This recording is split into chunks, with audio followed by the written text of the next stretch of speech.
Welcome to the Napo Podcast. This episode explores neurodiversity in probation and why creating genuinely inclusive workplaces benefits everyone. I'm joined by Richard Clark and Tuncay Gurhan, who share their own experiences of being neurodivergent. Okay, so could you both introduce yourselves and let us know your involvement in the union? I'm Richard Clark. I'm probation officer for 1.5 days a week. On lead for Kent, Surrey and Sussex for 1 day a week. I'm all the rest of the time I'm chair of Kent, Surrey and Sussex branch for Napo. Tuncay Gurhan. I am 2.5 days probation officer in London Hackney, and 2.5 days I am anti-racism and equal right officers in London branch. So for those that are listening that may not know, what is neurodiversity? Yeah, I mean, neurodiversity emerged in 2000s by a mother of a neurodivergent child to define undiscriminatory or more accurate description for people who have different kind of cognition. I mean, different processes and different cognition than, so to speak, compared to mainstream agreement. Yeah. It's a kind of cognitive divergence and thinking divergence, and it covers the conditions like autism, ADHD, dyslexia, and I mean, it's basically there was a traditional medical model, and this human condition hasn't been recognized something in a different umbrella name that is affirming what they are. It's something that means different things to different people. And sometimes you'll hear somebody talking about it and you'll think that doesn't quite fit comfortably with me. So, the number of conditions that are all sort of spectrum conditions, it means every single person is so different. And there can be you can have diagnosis for a combination of neurodiverse conditions. Tuncay is a lot more sort of academic than me in the way he sort of looks at this sort of thing. And when I think about it, particularly prior to my diagnosis, I kind of think of it in terms of me sort of channeling my inner weirdo was how I'd always described it. There's a lot of us, particularly with ADHD, that kind of use self-deprecating sort of language to describe it. But it's a bit of a head meld to sort of get your head around. So since we're here, when did you realize that you were neurodiverse? How did your diagnosis come about? Were there things that you was experiencing? Yeah, I mean, we're probably going back about 10 years. I started off in my role within the Disability Advocacy and Wellbeing Network, and I was doing workplace adjustment passports for people and doing more and more for people with neurodiverse conditions, whether suspected or diagnosed. I suppose a lot of internal thought about when I was talking to them about the difficulties they were experiencing, I was like, yeah, I kind of feel that as well. I think the moment things started to change for me was probably 6 or 7 years ago. And I've got twin nephews and they were 5 at the time and having a lot of problems at school. And everybody was sort of concerned about their behaviour and how they were getting on. And I was the only one in the family going, well, isn't that normal? Isn't that what everybody did? So it was becoming clear to me that the school were going to go down the whole CAMS route, the Child and Adolescent Mental Health Services, for sort of diagnosis and support. And I thought, it's going to take a while for that to happen. If I get myself assessed first, at least when they get to the point of having a diagnosis, they won't feel strange or unusual. At least they can sort of go, well, my Uncle Richard's got that as well, and he's all right. And then when I got the diagnosis, because I was running a sort of PQIP neurodiverse forum, told the people about the diagnosis, and a couple of people immediately said, yeah, I've known that for years. So, yeah, it's a bit of a strange journey, but it's not necessarily unusual in probation for people to find out about their neurodiversity because they're finding out about conditions with their children or within their family. And, it is very much a hereditary condition.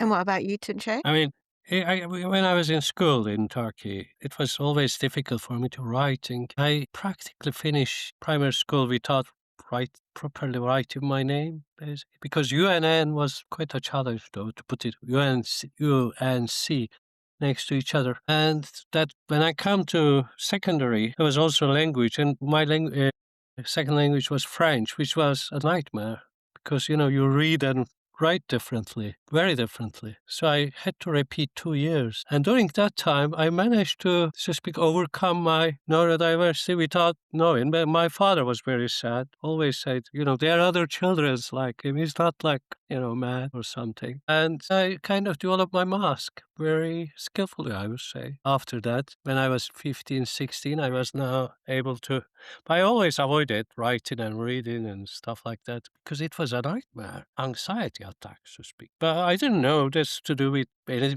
condition of anything. I thought it's me and it's horrible. I mean, I never talked about it to anyone. And I came to Britain after going through Europe, a couple of countries. There is these forms they are asking you. And that's where I heard the word dyslexia first time. Here, I think it was 2003, 4, sometime around. In Hackney, I think, was a form. And then I thought, what's this? I know autism, and I always thought myself, I must be autistic, but I didn't talk about it. I didn't ask the doctor. So here we are. The form and the word dyslexia and the ADHD and autism, all these differences awaken me to say, let me just check it.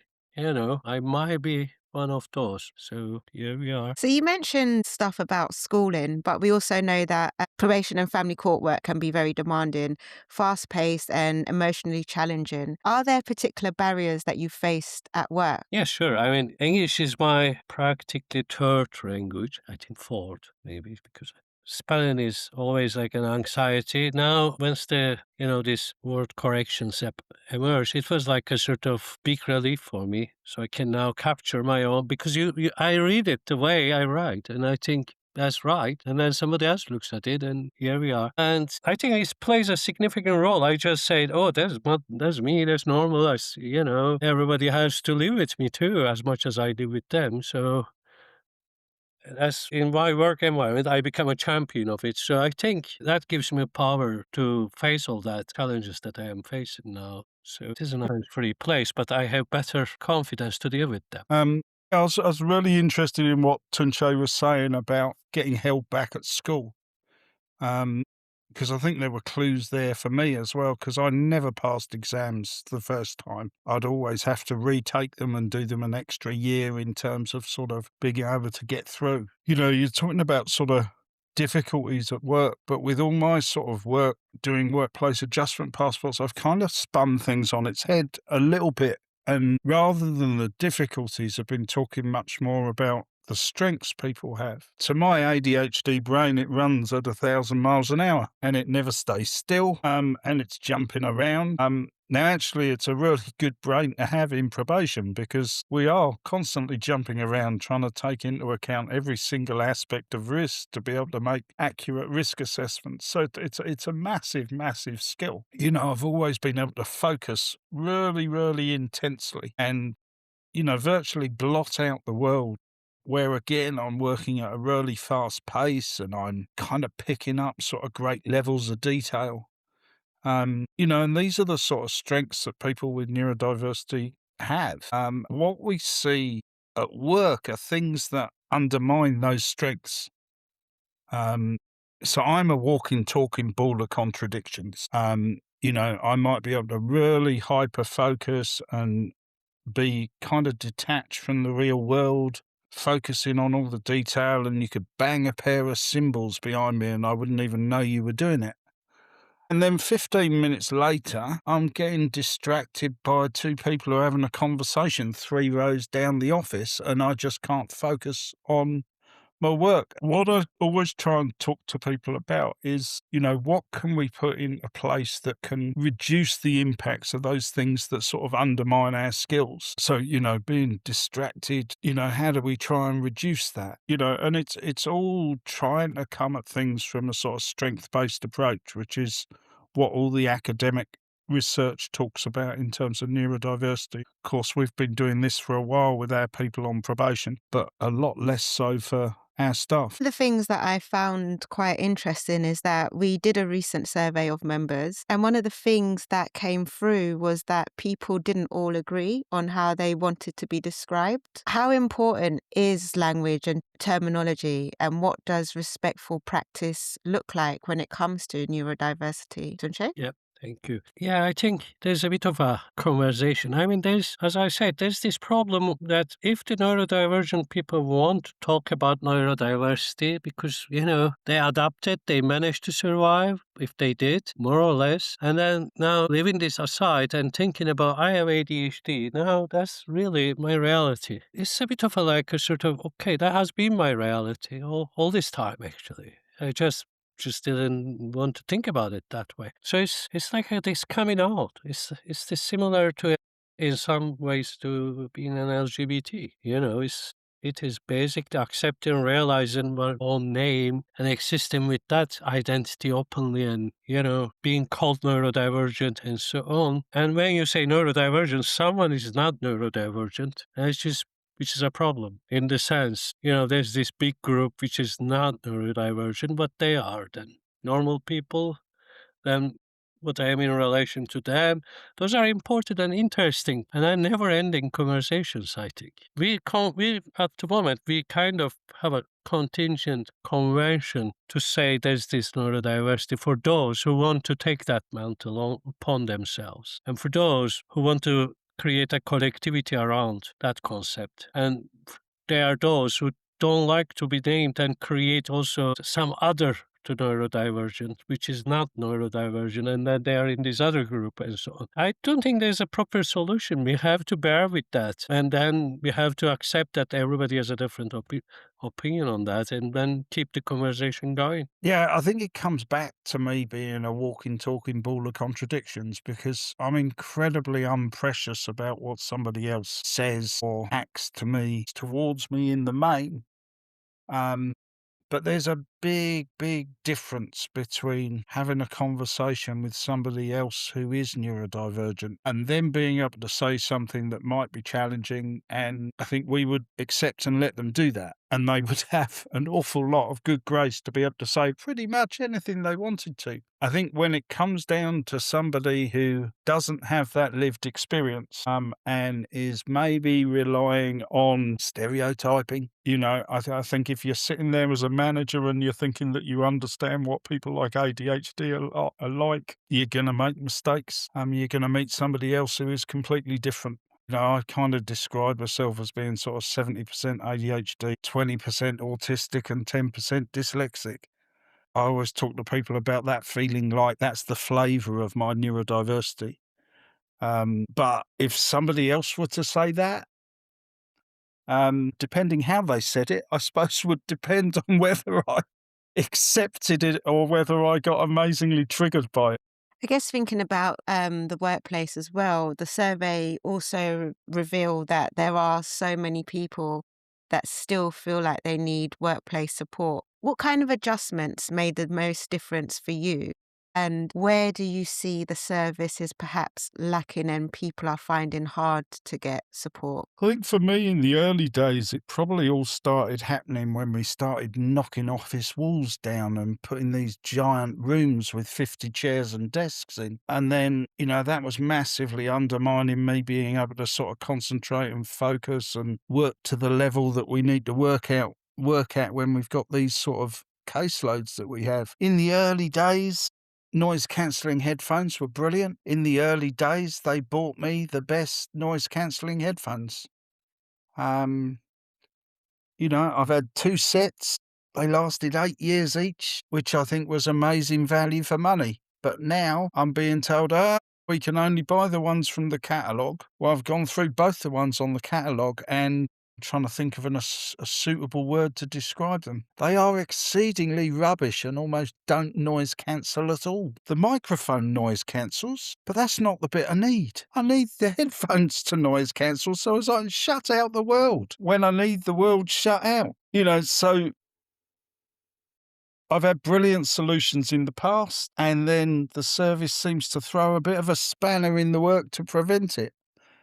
In recent years, I've been a massive advocate for neurodiversity coaching, something that I found out about 6 or 8 years ago. And there was an organisation called Lexic who had the Ministry of Justice contract back then to deliver neurodiversity coaching. When I did it, it was 6 2-hour sessions, started focusing on your strengths, started looking at the things that would undermine you, and then they would look at strategies that would help in the areas that you weren't very good at. I must have been a nightmare to manage over the years. My planning, my organisation, my prioritising is not great, but those sessions really helped me in those areas. And I've been pushing the neurodiversity coaching for a long, long time.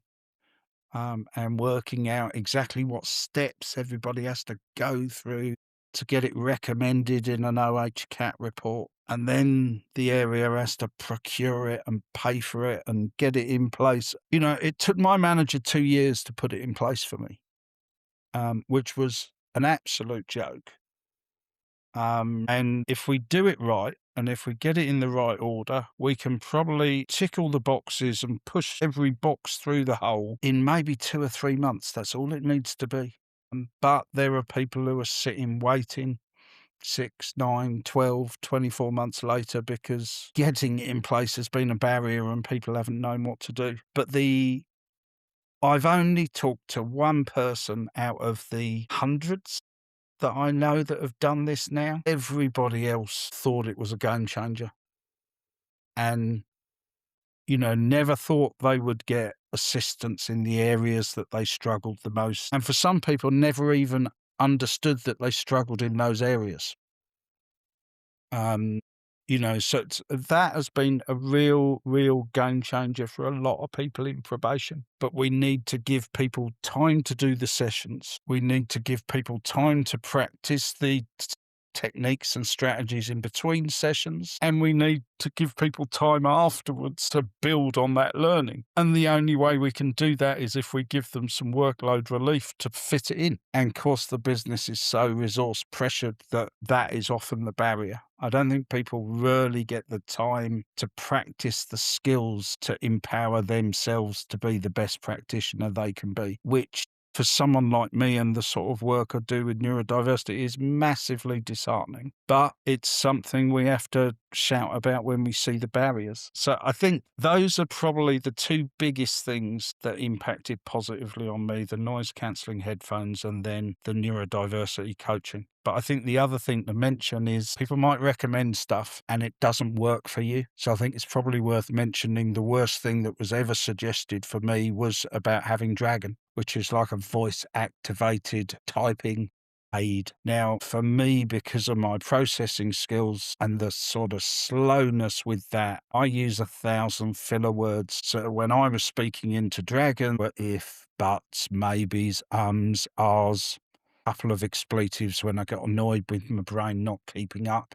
And then I had to edit the thing. So I might as well have just done that to start with. So it shouldn't be a fear for someone to try something and go, actually, that doesn't work for me. Because what we do then is we look at what the actual problem is and see what other solutions are out there. Everyone is so different. The solutions are going to be different. We shouldn't fit into this whole probation fell into this, throwing Dragon at everybody who was dyslexic and you're cured. It just doesn't work like that. I don't think people should be afraid from going back to managers and going, look, we tried this. It's not working. What else could we try? And what about you, Tuncay? What was the greatest help to you and what did you see as the barriers or even see as barriers for other staff members that you've come across as well? I mean, for me, the biggest breakthrough is Richard, actually, I have to say. He, in one of the Napo Congress, he made organized a side meeting about neurodiversity. And that's the first time I thought, yeah, I want to join that. And, he's a pioneer, basically, and, broke Napo, the neurodiversity struggle frontier, so to speak. And that made a huge impact on the employer side of the thing. So in a sense, it's Napo and it's Richard who kind of pioneered that. And then we have, through that forward thinking, gained an edge as Napo, thanks to Richard's pioneer stepping into workplace and connecting it with union struggle, empowering neurodivergent people and picking up these cases and framing them in that context. Now there's this understanding on the employer side and on the staff side that is something is developing there and gaining momentum. Yeah, it was a fertile seed, so to speak. And I kind of joined his movement and I worked in the London frontier of this thing. And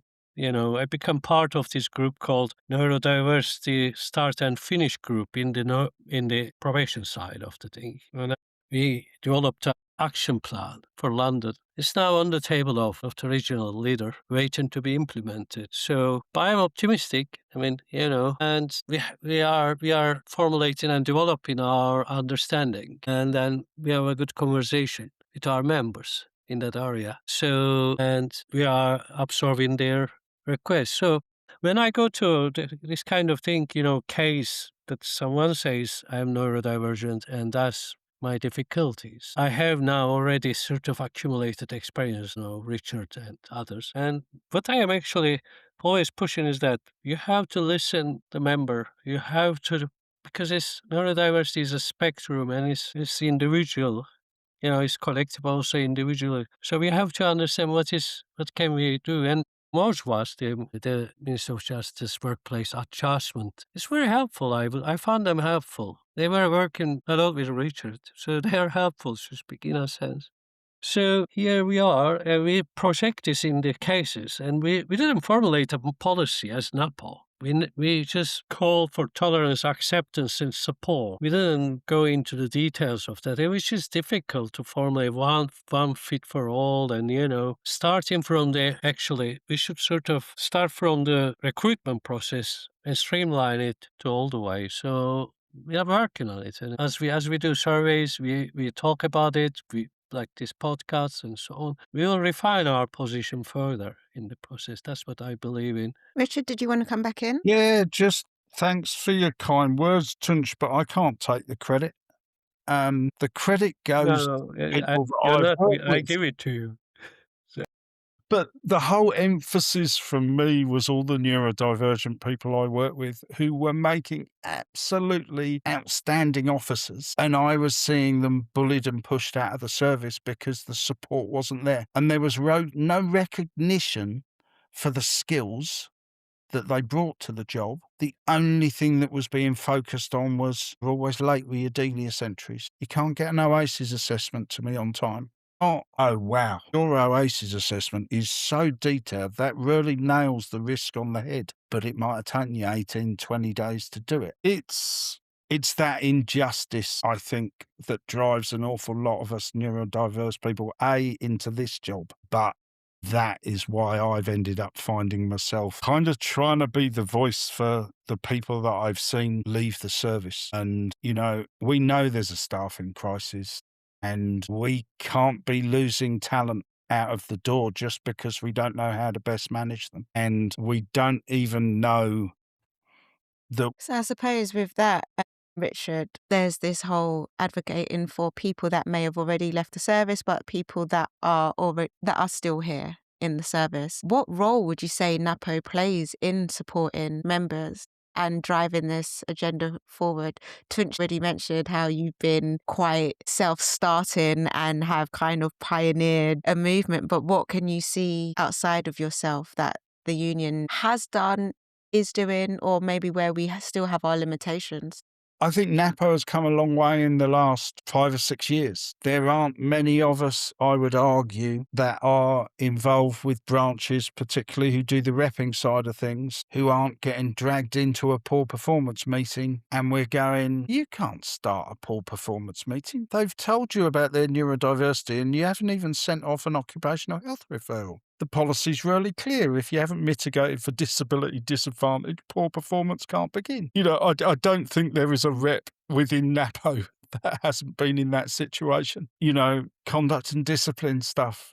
When neurodiversity is managed really badly, my language and my response to my laptop can be quite colourful. You copy that with workplace stress and being under pressure to meet targets. Us neurodiverse people are kind of prone to make a bit of a mistake or two. I think Napo is central to defending the rights of neurodivergent staff. If it wasn't for Napo, my branch within Kent, Surrey and Sussex, it's probably 80% neurodiverse. And, talking to other branch chairs, I know their branches are similar, just because I'm not very good at self-advocating. I will let things go for myself and just go, I can't be bothered. But I will advocate for somebody else until my dying breath. If it wasn't for my Napo work, I wouldn't be in probation anymore. I would have left 10, 12, 15 years ago, just because I think there's too many barriers for us to do the job to the level that we feel we must to get the dopamine hit out of doing the work. I think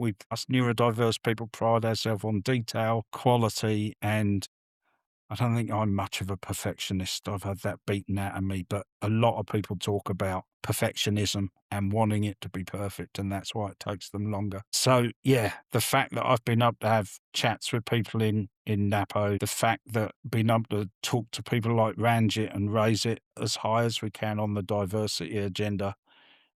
Without Napo, I think there are quite a few of us who wouldn't be here anymore. Go ahead, Tuncay. I agree. Also, I have a similar feeling about if it were not Napo, would I be still in probation? I doubt it. Napo embraced his agenda. Agenda is not right word. Napo embraced diversity. Napo become diverse, and Napo projected this back to us in the form of solidarity and empowerment. So we put the bridge, and it's a great contribution because there's certain collectivity that's supporting you, putting power in your case of basically seeking a recognition of your individuality at the end. So that's a good solution, that it is collective. Napo supports neurodivergent individuals in the workplace and seeks understanding and acceptance and empowers them to project their authenticity, originality back to the work environment. So it is Napo that brings and colors the neurodiversity back to the probation service. Napo also sort of adjusts expectations, teaches managers how to handle these things, and trains them in actual cases. So I think it's very critical, almost absolutely necessary, that Napo plays that role. It's not going to happen with the employer, that overnight the institutional forces in that organization are going to change and accept people. It's an ongoing dynamic struggle that Napo has to continue, and Napo is willing to do so, which is a kind of luck for us, for all of us. So to finish with then, if you could change 3 things tomorrow to make our workplaces more inclusive, what would they be? I think, I would start from the work interviews. Maybe, I don't know, we have to get out of the box how we interview people, which requires immediately, of course, this probation service bounded with the civil service, and then the civil service bounded with, they are generalizations imposed on people because in the name of, being part of the civil service, maybe we should, in order to reach a better solution to the exclusion of neurodiversity, we have to think about starting from making a probation service free from the shackles of civil service. So in a sense, we have to put our force into that in order to recognize diversity and allow the diversity. We have to develop this thing. So I would start from assessment process, and I would free assessment process, localize and allow the assessment process includes diversity in the process. Maybe, I don't know, give the interview questions in advance, task simulations and stuff like that. I don't know. There are ways. There are scientific research, and there are ways if they are willing to embrace it, And the flexible working and individual working style, recognition of that is the key, the most important for everyone. But thanks to maybe neurodiverse people, struggles of neurodiverse people, that will gain momentum for everyone and create more free space. And it's maybe I wrote it down. I say it: line manager understanding. I mean, policy is obvious, but line manager understanding is basically being open to hear what the neurodivergent people are saying for themselves, and then engage with it constructively and translate it back to the working relationship. That's my kind of aim. And you, Richard? Yeah, you've just pushed a massive soapbox in front of me to jump on top of, haven't you? The first thing for me is us as a service have got to stop punishing people for being sick due to work-related stress and burnout. What's the right wording? It affects everybody, but people with disabilities are affected disproportionately by this. And as a result, we are forcing disabled members of staff out of the service. We've got to accept that the service is broken, and when the service is broken, we stop blaming individuals for what they have no control over. So that's my first biggie. And then we come on to another one. We've got to stop punishing people for poor performance when we aren't supporting them. You know, I forget what they call it in terms of the people policy and, about empowering people to be their best in the workplace. We're not doing it. We're not achieving it. And if somebody isn't performing, we need to look at why, and in many situations, they're not being supported in the best way they can. And we've got to stop picking at the low-lying fruit, which is us as individuals on the base level. We're the easy targets. People can always come at us. Oh, you had a spelling mistake there. You forgot your notes. You were a day late. That's like, yeah, but I was doing a recall. I'd have a meeting urgently with somebody in prison. They were massive risk of self-harm. 24 hours late for the records. Did it really matter? Nothing changed on the back of it. So stop punishing people for being sick and stop punishing people for poor performance that isn't their fault. It's their working environment. The last biggie for me is this whole thing that I've seen come in over the last sort of 2 or 3 years where the service says, I can't buy you what you need to be better in work. We can only buy stuff that's on the catalogue. Well, actually, it's not true. You can source equipment through other ways. You just don't want to because it's a bit more work. Now, I'm sorry, but us staff with disabilities, we need a little bit more work to function. And you will get more than your dollar's worth for it because we will excel as a result of it. And actually, if you treat us well and you give us the equipment we need, we will overperform as a result. So yeah, there's the 3 things for me. Stop saying no to equipment that we need when it's just a few quid. It doesn't matter. You lose so much more if I don't have the equipment and I go sick for a day. Huge thank you to Richard and Tuncay for sharing their experiences so openly. If you'd like to find out more about Napo's work on equality, diversity and inclusion, or if you need support in your workplace, visit the Napo website or speak to your local rep. Don't forget to subscribe so you never miss a future episode of the Napo Podcast.